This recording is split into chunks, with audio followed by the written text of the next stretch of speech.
without the division.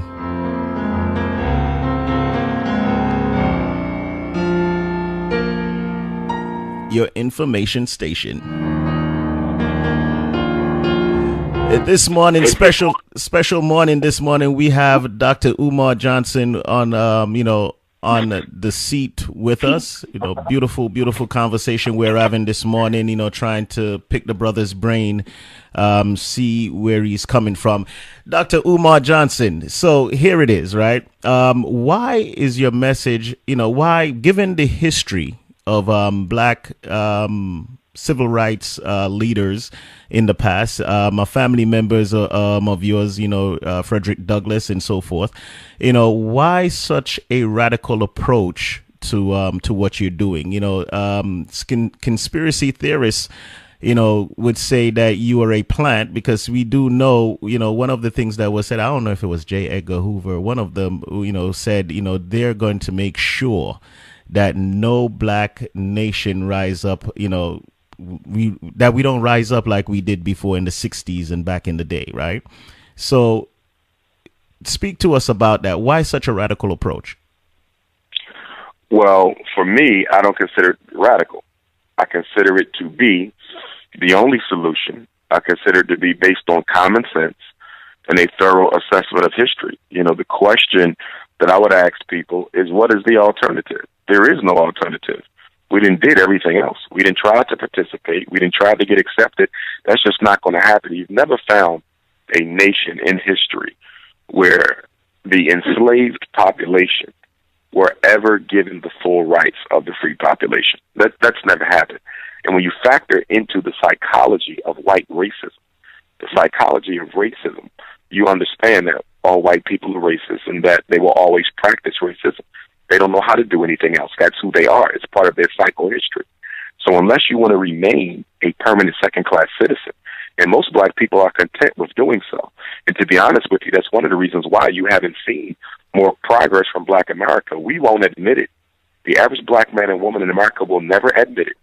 But the truth is, we are perfectly content being the underclass in this country. As long as we can drive a nice car, I got my Benz. As long as we can get our hair done, as long as we can buy some Timberlands and some Air Jordans and watch the NBA Finals, most black people are content with being on the bottom. And the reason that contentment comes so easy to be a permanent underclass is because we're comparing our condition today to slavery. And that's where a lot of our mistakes come in, because we're looking at how we came from servitude. So if you're looking at slavery, the enslavement, the dehumanization of African people, you say, well, we must have come a long way, because look at what we went through 200 years ago. But see, I do not judge our condition from slavery. Okay, I judge our condition from our original greatness on the African continent. And when you compare what black America is compared to our original greatness on the African continent, there's no way at all you could be content with this. See, for the Pan-Africanists, we just don't want a slice of bread. You got some black people, they just want a slice of bread from the American social order. And then you got other black people who want a loaf of bread. And then you got other black people who want to be able to make their own bread. But for the Pan-Africanists, we don't want a slice. We don't want a whole loaf. We don't even want to be able to make the bread. We want to own the factory that the bread is made in. And so for us, until there is self-rule, self-government, until African people have the ability to dictate their own fate like everyone else does, then we haven't made any freedom. There's been no progress. See, we're looking at progress from the definition of the integrationist. Progress from the definition of the integrationist is to what extent have black people been able to convince white people to accept them. So for the integrationists, having the black mayor, having a black governor, having black people move into a white neighborhood, having the first black president, that equals progress. For the Pan-Africanists, that's no progress at all. Progress is purely to what extent have you been able to improve your ability to protect, create, and project your independent reality into the future. And coming from that perspective, we haven't made much progress. When slavery ended, black America owned 1/2 of 1% of all the wealth in America. 0.5%. Here we are 152 years after the chains have been removed, and we still only own 0.5% of all the wealth in America. So how can there have been progress? Only if you're interested in being accepted by white folks can you claim that we've made progress. But if you're interested in controlling your community and controlling its economics and its politics and its direction and its education, then we haven't made any progress. In fact, we went backwards. Amen. All right, you listening it live here, Dr. Umar Johnson, 963 IMG. So let me ask you this. What's the definition of a conspiracy theory or a conspiracy theorist? Well, to be honest, here's the thing.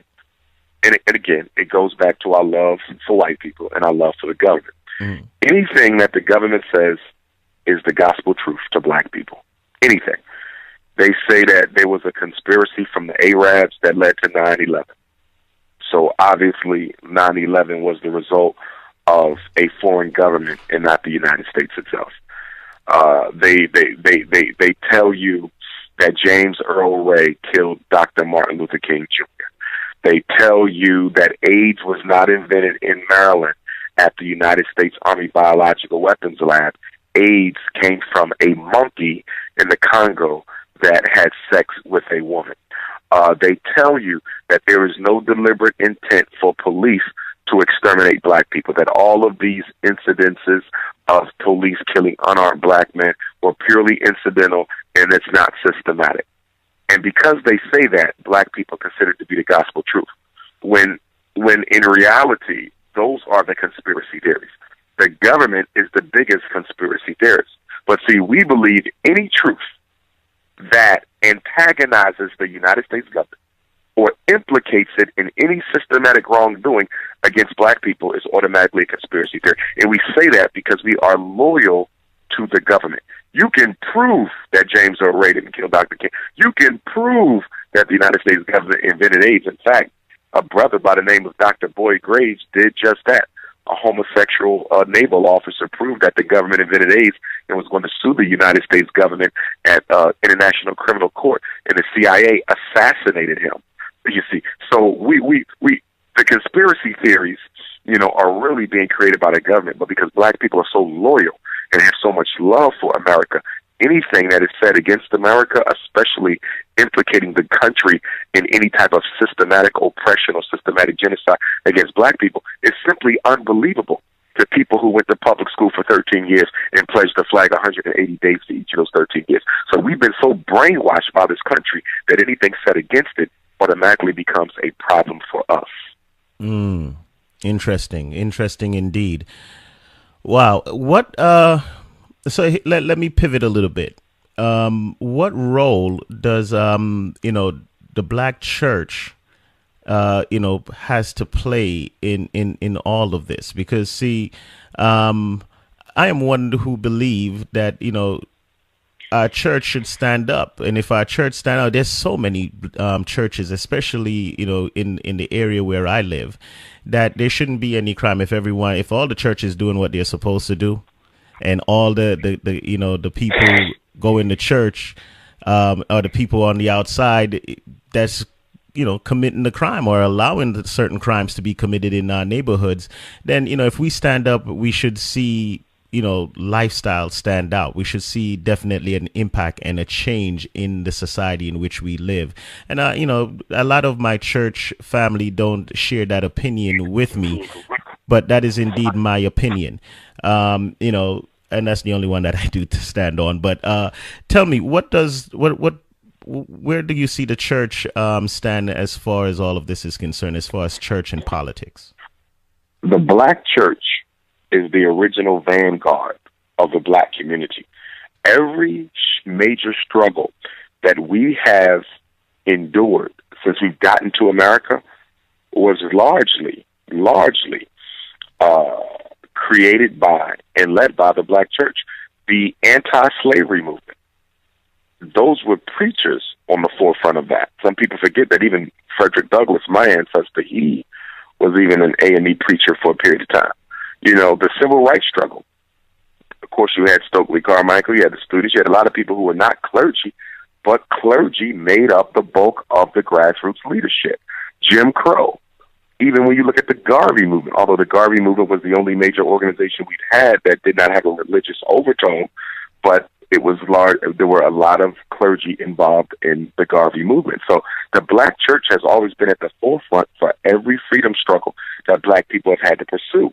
However, in the post-Dr. King assassination era, the black church was forced to reinvent itself. And the black church evolved from being an antagonist organization. The black church was an antagonistic organization. It fought for jobs. It fought for the vote. It fought for equality. It fought against Jim Crow. It fought to end slavery. I mean, Nat Turner was a preacher. Many of our slave revolt leaders were preachers. So that just speaks to the revolutionary history of the black church. Much of what we've gotten as a people came through the church. The black church has done more for black people historically than any black organization you can name. What happened, man? Put them all together, and the black church did more for them. The problem is in the post-Dr. King era, the black church reinvented itself, and it evolved from being antagonistic to accommodationist. It became accommodationist. The black church also evolved itself from a charitable organization to a capitalistic organization. So the black church evolved from helping people to making people sacrifice economically to build it up. So the church became parasitic as opposed to being charitable. And so in the year 2000, this was intensified when former President George W. Bush put forth the faith-based initiative policy.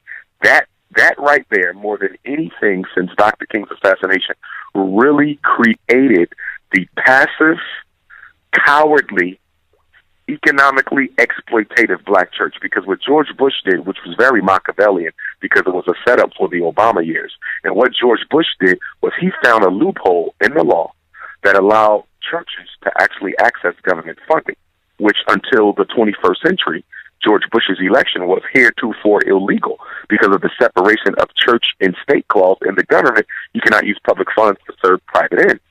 So George Bush found a loophole, and he created the FBI. The FBI, the new FBI, faith-based initiative, which basically made many preachers the new agents and informants in the black community. Under the FBI, once you get government money, you're not allowed to be political. Once you get government money, you're not allowed to be a revolutionary. You can't be an adjutant. Anymore. Pause. That one just went like, I need to pause you on this one.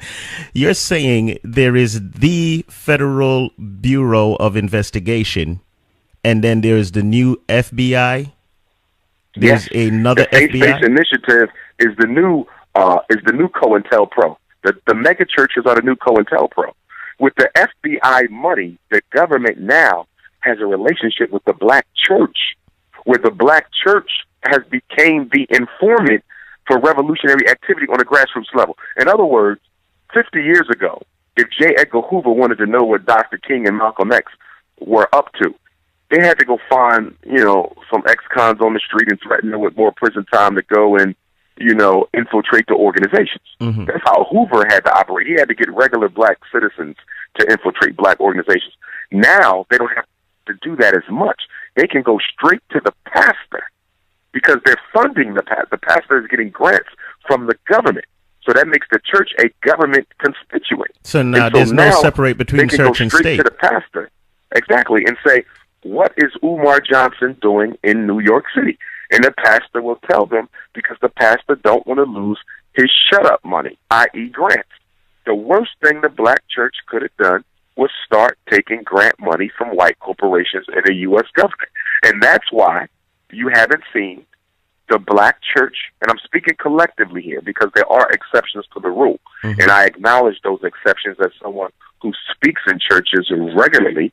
I'll be speaking at a church in Brooklyn on June the 2nd, so I know that there's exceptions to this rule, and I'm principally speaking of the mega churches, the medium size of the mega churches, not the small mom and pop storefront churches. They don't have enough capital to get involved in this game, but the mega churches, they are deeply entrenched in this game, and this is why you haven't seen the black church at the forefront of the police genocide against black males. You don't see the black church at the forefront of miseducation.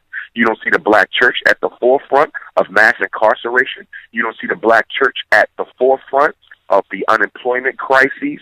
You don't see the black church speaking out at all against the homosexualization of the black male that's being pushed by the United States government. 50 years ago, you cannot walk into a church and say you was gay.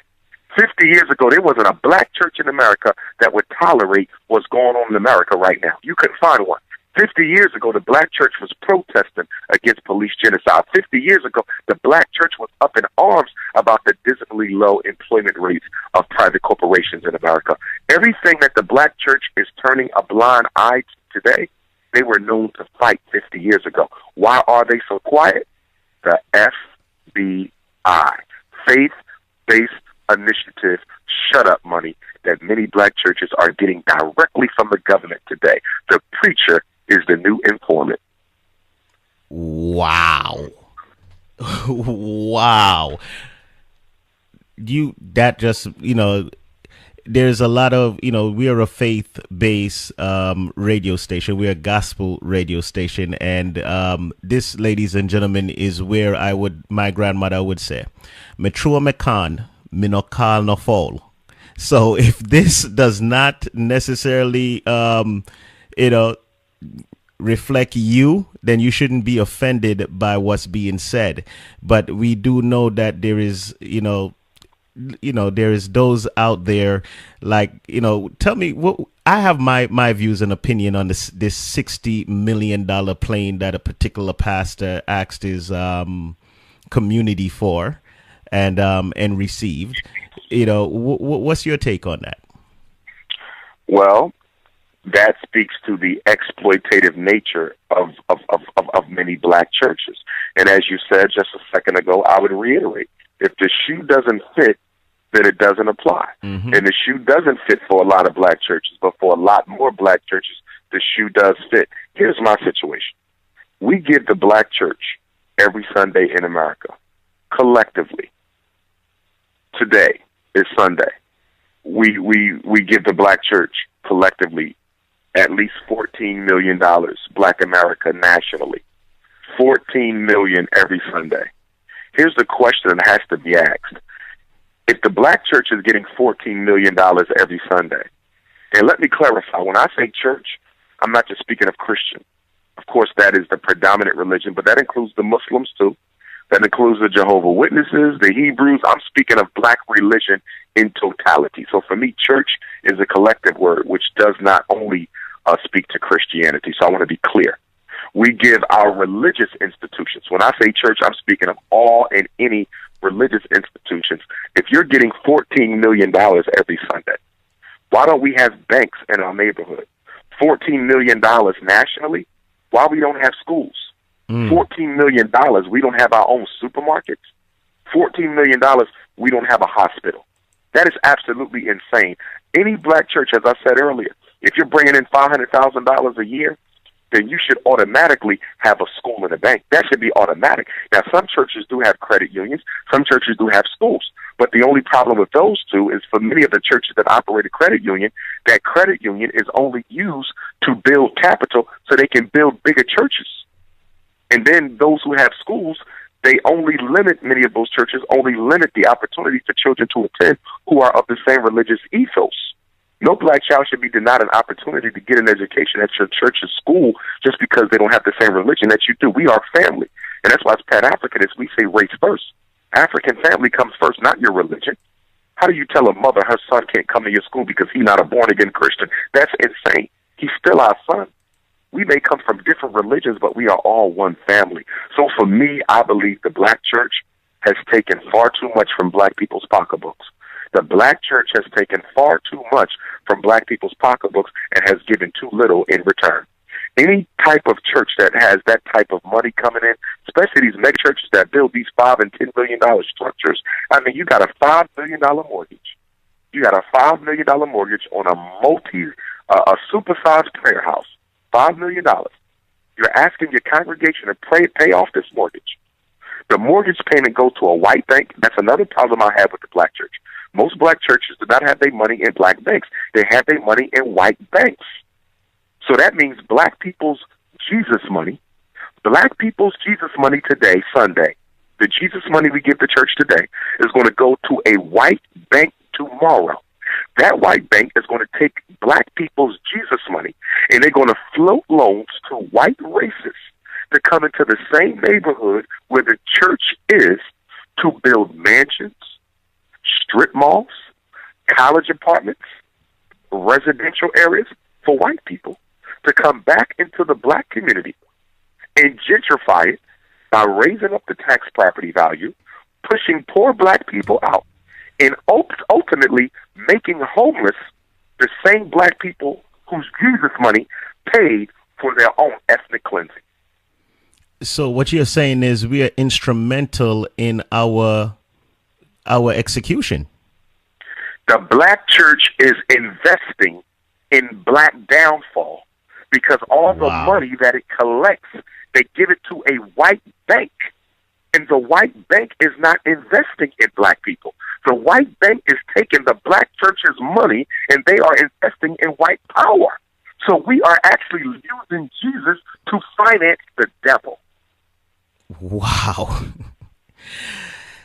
Ouch. Ladies and gentlemen, easy. I mean, the way you put it is very clear to be understood. You know, the scripture does say words easy to be understood. And when you put it in the manner in which you put it, all I can say is, ouch. Ladies and gentlemen, you're listening to Dr. Umar, 963 IMG Radio. I want to open up the phone lines, but I don't want to. I want, because I just know, everyone. And let me remind them, if I can, everyone who's listening, Dr. Umar Johnson will be in Brooklyn, New York. Please mark your calendars. Yes. Brooklyn, New York, Friday, June 2nd, Brown Memorial Baptist Church, 52 Gates Avenue. You can go to drumarjohnson.com. drumarjohnson.com. Get your tickets there. You can also go to Prince of Pan-Africanism, and we spell Africa with a K, Prince of Pan-Africanism.eventbrite.com. And you can also reach me at 8444 Dr. Umar. That's 8444 DRUMAR. Talking about that, what does it mean? What is the meaning of Pan-Africanism? I can summarize Pan-Africanism into four major principles. Mm-hmm. Principle number one, all African people are members of the same human family. We're members of the same human family. So whether you are in Jamaica, okay, speaking the British English, if you are in Ghana, okay, speaking the Guinea, speaking Akan, if you're in Nigeria, speaking Igbo, if you're in Puerto Rico, speaking Spanish, okay, if you are in Toronto, okay, speaking French, if you're in Brooklyn, speaking Ebonics, we are all one family. It doesn't matter what religion we belong to. It doesn't matter what color, what shade of brown our skin is. It doesn't matter what God we pray to. It doesn't matter what flag we pledge. Okay, we are one family, and we believe that we should identify as African family first. AFF, African family first. Okay, so that means not only do we see ourselves as a family, international African family, we identify on the level of family. So you're not a Christian who happens to be a African. You're an African who happens to be a Christian. You're not a Muslim who happens to be black. You're a black man who happens to be a Muslim. And why is the racial identity? Why does it supersede the religious identity? The reason the racial identity supersedes the fraternal, the religious, the social, the professional, and the national identity is because the only group you belong to that God chose, the only group you belong to that God chose is your African race. God made you black. God made you black. God gave you that melanin. God made you a descendant of Africa. Everything else you choose. You can love the church, but you can leave the church tomorrow. You can love the masjid, but you can leave the masjid tomorrow. You can love being a Mason or an Elk, but you can give up the lodge next week. You can love being a Kappa or a Q or Delta or a Zeta, but you can give that up next week. The only thing you will be from the day you born until the day you die is an African. And that's why we say African family first. second principle, we believe, as I said earlier, that as Africa goes, so goes all of African people. As Africa goes, so goes all of African people. The Honorable Marcus Garvey said, a strong man is strong everywhere. What did he mean when he said a strong man is strong everywhere? Chinese are strong in Jamaica. Chinese are strong in Brooklyn. Chinese are strong in Canada, strong in the UK. They're strong everywhere. Why? Because China is strong. European Jews are strong wherever you find European Jews. They are never on the underclass. They are never the underclass. Chinese are never the underclass. East Indians are never the underclass. When the last time you seen a homeless Chinese? When the last time you seen a homeless East Indian? When the last time you seen a homeless European Jew? You never see them on the streets homeless because they look after their own. And so we would say, until there is a strong Africa, there will never be a strong Black America. There's a future outside of Africa, but there is no future without Africa. Principle number 3, self-determination in all things. Self-determination in all. What does that mean? That means there is no alien membership in our organizations. There is absolutely no alien membership in our organizations. We say what is to be done for Black people must be done by Black people. What is to be done for Black people must be done by Black people. So there's no alien membership. There's also no alien money. So from a Pan-African nationalist perspective, we would take issue as Garveyites. We would take issue with the Black church taking government money. How can the major vanguard of the Black community, how can the major vanguard of the Black community, the Black church, be getting financed by its oppressor? That is a contradiction of agenda. We don't take any money from outsiders. We do for self. And then the last principle 4, we believe that the Black man should only date and marry the Black woman, and that the Black woman should only date and marry the Black man. So I take issue with Serena Williams, our beautiful sister, marrying that white man. I take issue with Eve, the rapper, marrying that white man. I take issue with Tay Diggs and Charles Barkley and Kobe Bryant and Cuba Gooding Jr. and James Earl Ray and Sidney Poitier. I take issue with them. There's more Black women on the planet Earth than any other population in the world. There's more Black women on Earth than any other population on this planet. If you don't like the American Black woman, go get an African Black woman. If you don't like the African Black woman, go get a Jamaican Black woman. If you don't like the Jamaican Black woman, go and get a Black woman from Canada. Go and get one from the UK. But you have far too many different sisters to choose from for you to be making an excuse that you just so happen to fall in love with a white woman because you can't help it. Black men marry white women because Black men wish they were white men. Wow. Woo!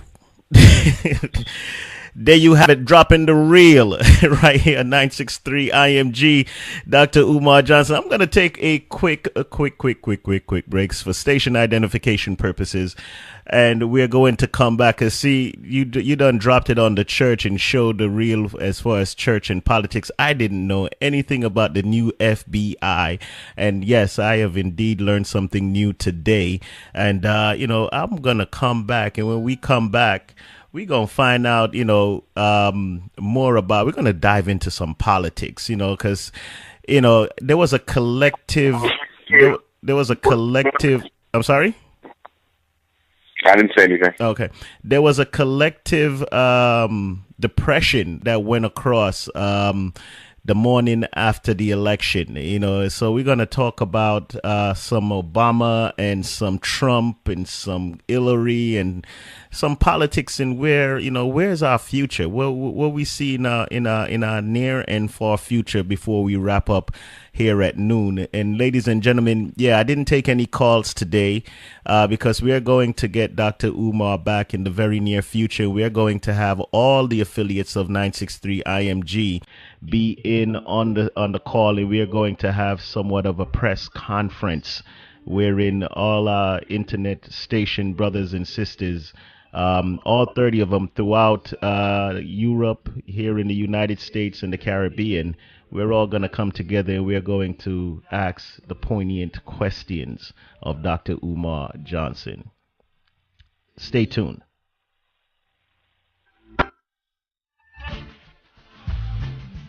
IMG. Ouch.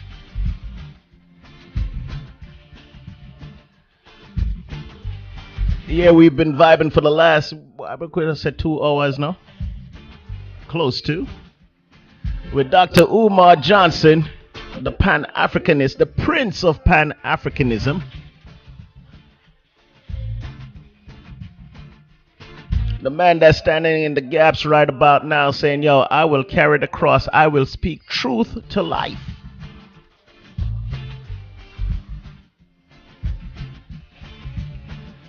I guess if you're going to go out, if you're going to be lynched, if you're going to be killed by the police or whatever, you might as well go out speaking your truth.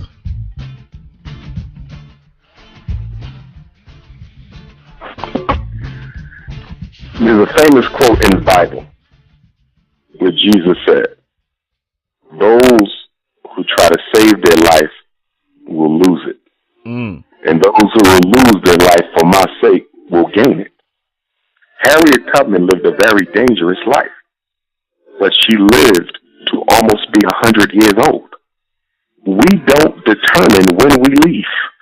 It is our job to do the work and leave the determinations to God. It's not for us to judge if we're going to be successful or not.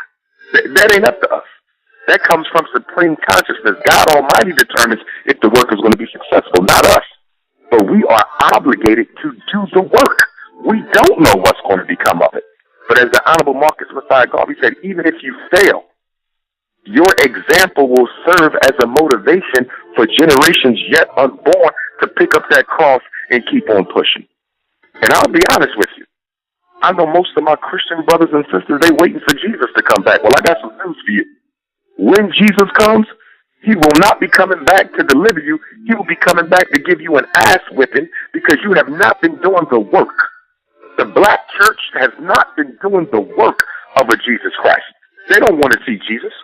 When Jesus comes back, he ain't bringing no gifts. He's coming back to chastise his followers. So how could y'all let this go on? How could you let 1 out of every 4 black boys graduate from high school and you driving a Mercedes-Benz talking about you follow me? How you going to have half the black men in America unemployed and here you is living in luxury talking about you following me? How you got half of all black women and girls being sexually abused by other men in the church and in the masjid, and you got the nerve to say that you following me? If Jesus came back today or tomorrow, he would say, all you who claim to be followers of me are not of me. I rebuke you. Amen. I got that. And, there was two that we got to understand, ladies and gentlemen, even during Christ, there were those, that there were churches, there were those who were not with him. But if you remember that, it was the church and the Pharisees and the Sadducees and so forth that gave him up and was, totally against his preaching, his teachings, and what he stood for. And why did they give him up? Jesus exposed them for their hypocrisy. And because their egos were so scorned by the fact that Jesus was a youth. A youth exposed the hypocrisy of the elders. And for exposing the hypocrisy of the elders in the Hebrew church, they served him up to the white supremacist government. They did to Jesus the same thing Negro leaders do today when young Christs are born. When these young leaders come up exposing the hypocrisy of the black church, they get so offended. And those who claim to be followers of God will take one of their own.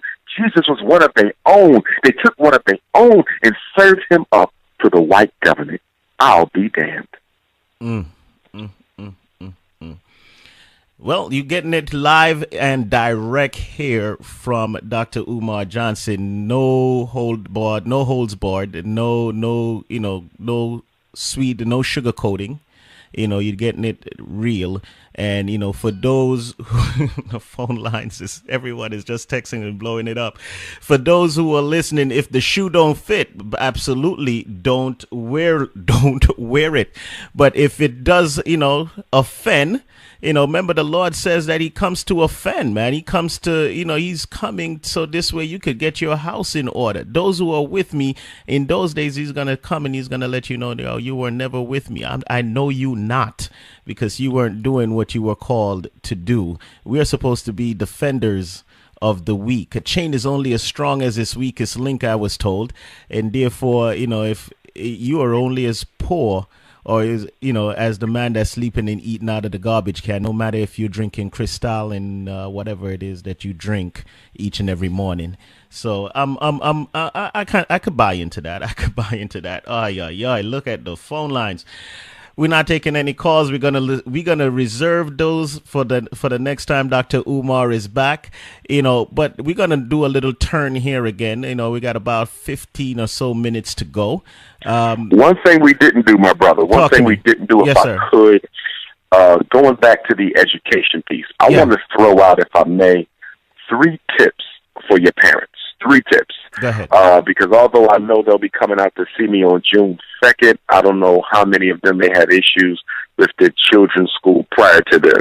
Let me give them 3 tips for black parents dealing with the school system, public, private, parochial, charter, or independent. Tip number 1, never go to a school meeting by yourself. I need black mothers and black fathers. Stop going to the school by yourself. The school is a criminal undertaking. When you go to the school by yourself, they set you up for failure. They will bully you. They will intimidate you. They will forge your name. And the reason you don't need to go by yourself is you need to have a witness. You need to have someone who can testify as to what was actually agreed upon at that meeting. You need someone who can testify as to what actually was said out of the mouth of the principal or the teacher. You need to have witnesses. And when you don't have witnesses, the school will always win against you because, as you know, they always have witnesses. They will bring 5, 10, 15, 20 people into that meeting for that one parent. So please stop going by yourself. It's a recipe for failure. Always have backup. Second rule, sign nothing until you read it thoroughly and agree with everything that it says. Sign nothing until you read it thoroughly and agree with everything that it says. Take it home. Stop signing paperwork on the spot. These schools are so ignorant and disrespectful towards black parents. They will give you something and say, can you just sign it? They don't even give you time to read. I just need you to sign it. And see, the assumption is that black parents don't care anyway. The assumption is you're not interested in your child's education in the first place. You people don't read. You people don't read. All y'all care about a social network. So just sign and keep going. I need parents to stop signing. Tell them I'm going to take it home, read it over. If I decide to sign it, you'll get it tomorrow. And the third tip, and I'll be going over many of these tips on June 2nd, but the third tip for now is very important, that our single-parent black mothers who are raising 75% of our children alone, our single-parent black mothers who are raising 75% of our children alone, stop telling the school your personal family business. The school is an extension of the mass incarceration complex. The teachers are the new police officers, and the principals are the new wardens. And anything you tell that teacher about your family can and will be used against you. They should not know that your son's father is in jail. They should not know that you are unemployed.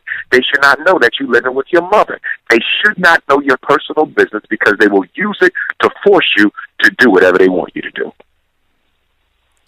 There you go. Absolutely. Wow. It's a lot, man. I wish you got time, brother? 'Cause if you got time, I could make the powers that be here at 963 open up the ways and give us at least another 15 minutes. Sure. All right. So, ladies and gentlemen, I'm reaching out to Scotcha P right now. Scotcha P would have definitely come in at 12. Scotcha, hit me up, please, and let me know if you're willing to give up some time so we could move forward with Dr. Umar at least another 15 minutes to a half an hour, because there's so much we want to cover, man, and there's no way we're going to do it in 14 minutes. You're listening to 963 IMG Radio, St. Patrick, Dr. Umar Johnson. Dr. Johnson, let me ask you this. For the adults that is out of the school system, those that are, young adults, they're out the school system, maybe in college, not in college, don't have a job right now, maybe have 1 or 2 strikes against them as far as this system is concerned. Where do you see, what's your opinion or your as far as they're concerned? They have to go to entrepreneurship. They have to go to entrepreneurship, especially those who have a prison record. And to be honest with you, it can be a blessing in disguise that they're having a tough time finding a good job, because that means that if they're finding a tough job, if they're having a tough time finding a good job, they're going to have to save the pennies that they do make in order to go into business for themselves. And as you know, I am not a proponent of the U.S. government at all, but there is an agency that I do think a lot of our brothers and sisters need to check out, and that's the United States Small Business Administration, the SBA. And the reason I recommend that is I went through an entrepreneurial training program in Philadelphia a couple of years ago, and they really introduced us to the United States Small Business Administration. And I really think anyone who's thinking about opening their own business, and all of us should, because the business of America is racism and business, okay, we need to really take out the resources that they have at the Small Business Administration. There's grants for startup businesses. There's coaches for startup businesses. You can be linked up with someone who actually has been successful in running the same business that you want to open. They even have a small business library. Let's say you want to open up a restaurant. You can actually get dozens of business plans that people actually used to run a restaurant. You want to open up a bookstore. You can get dozens of business plans that people actually used before to operate their business. So it's just a wealth of resources. Again, I am not a supporter of the government, but with that SBA, I think there's some good information that can help a lot of us from making some wrong decisions with running our business. It doesn't require you to sign on or anything like that. And I do want people to be very careful about that, because what's going on now with these business incubation programs, there's a lot of business incubation programs where they help you grow your business. They help you grow your business, but what they don't tell you is that in growing your business, they now own a percentage of it. So for those who are going through these programs, be very careful about signing any paperwork that gives them a percentage of what you do. As a community, we're going to have to rethink sending all of our children to college. As a community, we're going to have to rethink sending all of our children to college, because the only thing Black America has been getting from this automatic college culture that Black America has fallen for is a lifetime of debt to the banks of America. We have over 2 million African Americans with college degrees, masters, and doctorates who cannot find work. College is not an automatic recipe for success, but it is an automatic recipe for debt. Yeah, one of the things, I came across is that a tremendous amount of people, white, Black, and others, that have made it and, that are millionaires, actually did not graduate college. Bill Gates didn't graduate college, and so many actors and artists, made their money not graduating college. So why is it that we're being pushed to think that college is actually the way? It goes back to the deindustrialization of the inner cities that took place during the decade of the 1970s. After they deindustrialized the high schools, when they took out the carpentry, the plumbing, the electric, the auto mechanic, the woodworking, all of the skills that used to pay the bills, they stripped them out of the Black community. And then they fed us a program of going to college.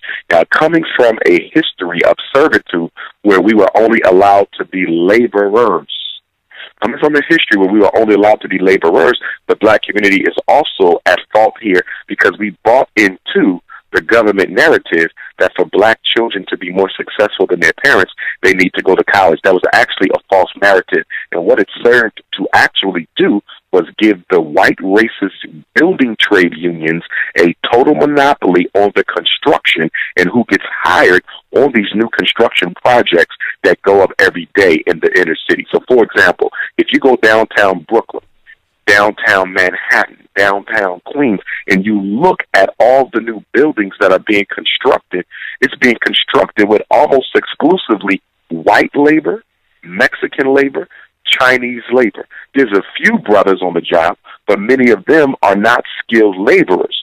They are unskilled laborers, and many of them are not even protected with workman's comp and other things like that, because they don't have the certifications that allow them to actually serve as subcontractors. So you sitting around a whole bunch of college-educated Black people, unemployed, but yet you're watching all these Mexicans and Chinese and whites go to work using their hands. We should have never start telling our children that the only way to be successful in America is to go to college. That is absolutely nonsense. Every doctor's office, a doctor might work in a doctor's office, but that doctor's office was built by carpentry, electric, plumbing. Same thing for the psychologist. Same thing for the lawyer. I know electricians who make more money than surgeons. I know plumbers who make more money than doctors. I know electricians who make more money than engineers. So we need to start reacclimating our boys and girls to a life of the building trades. We got this idea that only successful people wear a white shirt and a tie to work. That is not true. A lot of these men out here and women who get dirty on the job, they do just as well financially as everyone else. If you open up a car lot, you fix cars, you're an auto mechanic, you can charge $3,000 to put a transmission in that car. It might only took you two hours to put that transmission in. Okay, somebody need to get brakes put on a car. That's $100. It might take you 30 minutes. So we need to start looking back at the building trades, because until we do, we're going to continue to get cornered in this economic market. That's why black men are filling up the jails. That's why black men are filling up the jails. They don't have the skills that pay the bills, and we told them the only way they can make it is to go to college. That's the biggest lie ever told to black youth. Wow, you're getting it live right here, man. This doctor is not only just a doctor of he is also a ex or former principal. So you're getting it from credible sources, ladies and gentlemen, not just somebody just speaking off the top of their head and not knowing what he's saying. He's a very articulate, articulated brother, and he knows exactly what he's speaking of. Let's make a pivot. Thanks to we have a beautiful family here, man, of radio stations. Shouting out Scotch P Radio down there in Atlanta, Georgia. They would be coming up in about 6 minutes here on 963 IMG. The brother